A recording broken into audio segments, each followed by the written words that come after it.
Кыргыз өлкөсүндө Торбааз деп аталган индиялык блокбастер тартылып бүттү.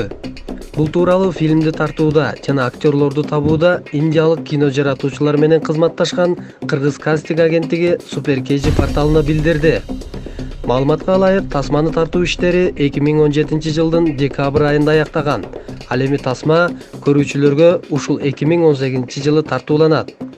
Бул фильмде башкы ролдорду Болливуд жылдыздары Санжай Дат менен Наргиз Фахри жана кыргыз актерлору жараткан. Тасмада согуш жүрүп жаткан мезгилде балдарды жанкечтик кылууга даярдап жаткан жерден аларды куткарып чыккан бейөкмөт уюмда иштеген аялдын окуясы баяндалат.